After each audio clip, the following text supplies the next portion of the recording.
Dans l'actualité de cette fin de semaine, nous allons revenir sur le débat d'orientation budgétaire au conseil municipal de Tarbes qui s'est déroulé jeudi soir. On parlera également d'économie solidaire avec un gros plan, celui des Jardins de Bigorre à Orinçon qui a organisé leur porte ouverte. On parlera également de sport, le TPR, le TGB à l'honneur, et notamment une opération séduction du TPF envers les supporters du TPR, les sportifs lourdais qui étaient à l'honneur également, c'était il y a quelques jours. Et puis nous parlerons également de Rayon qui a proposé un petit coup de pouce, un petit coup de pinceau même pour les riverains de la commune.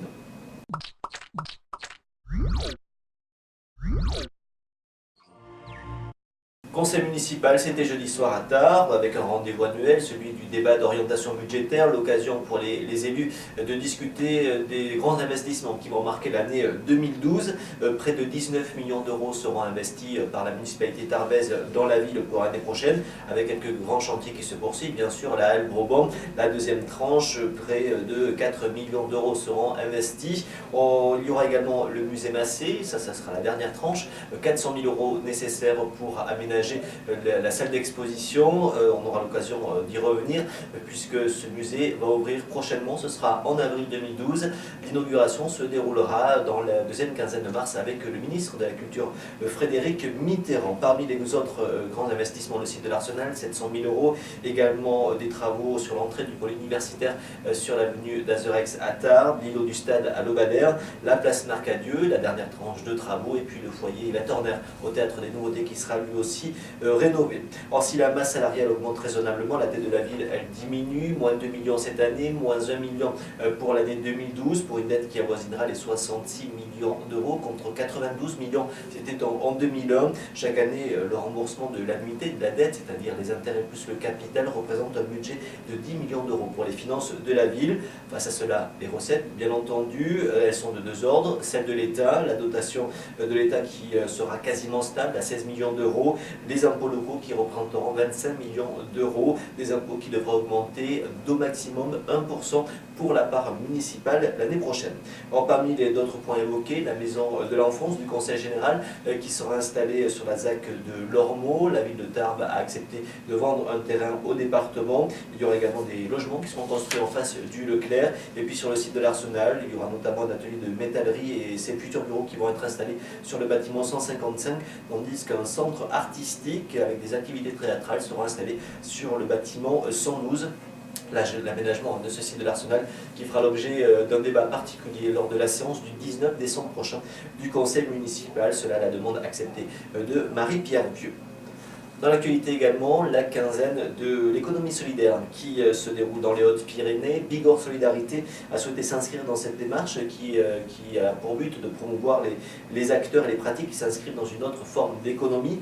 Pour cela, l'association va organiser une journée porte ouverte. Ce sera le mercredi 9 novembre de 10h à 18h dans ses locaux du 47 boulevard des Vosges.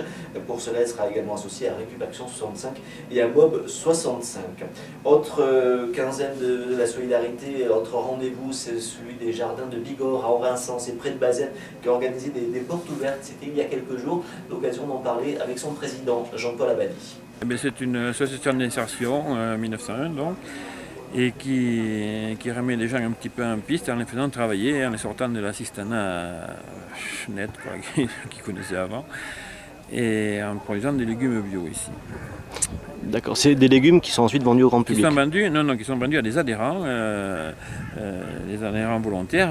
C'est les clients, mais c'est à la fois des adhérents, parce que dans leur tête, ils ont le volet social quand même, quelque part, ils font une BA en même temps qu'ils prennent le panier, quoi. Et 300 adhérents par semaine, quand même, nous livrons, 300 familles, finalement. Il y a combien de personnes qui travaillent ici ? Alors, il y a 3 encadrants, enfin, il y a une directrice, une secrétaire, 2 encadrants maraîchers et une assistante d'insertion pour le volet permanent des salariés. Et ensuite, il y a une trentaine de salariés qui tournent par contrat de 6 mois à 1 an en insertion, ces fameux salariés en insertion.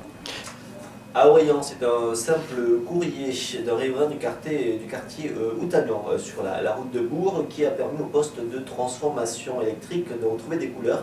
Alerté par les voisins de cette petite place de la rue Pierre-Mendès-France, le maire d'Orient, Yannick Boubet, a fait appel à ERDF pour assurer l'entretien de ce petit bâtiment. Pour cela, l'électricien français a fait appel à l'association d'insertion Village Accueillant pour repeindre l'édifice. Ça s'est passé notamment mercredi dernier, puisque le maire d'Orient et Serge Berger de ERDF étaient présents pour constater auprès des riverains que les travaux leur donnaient satisfaction.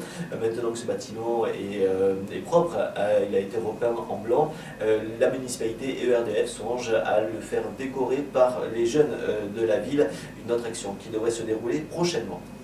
Du sport, avec un week-end chargé pour les équipes tarbaises, le TPR qui affronte Grenoble, c'est ce samedi à 18h30, le TGB lui affrontera Basketland après sa défaite face à Salamanque mercredi dernier, les Tarbaises qui reprennent le championnat de Ligue féminine. Attention, c'est dimanche à 15h30, tous les résultats bien entendu du week-end sur le site pyrénéinfo.fr et ses sites locaux. Le TPF lui reçoit à 20h Albi dans le cadre du championnat de France amateur CFA où les Tarbais sont 4e.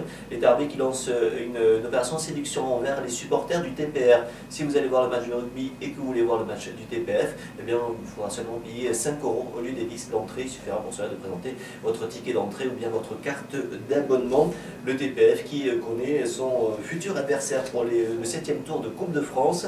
Ça sera le week-end du 19 et 20 novembre prochain. C'est Niort qui affrontera les Tarbais, une équipe de nationale, c'est-à-dire la division au-dessus de la CFA.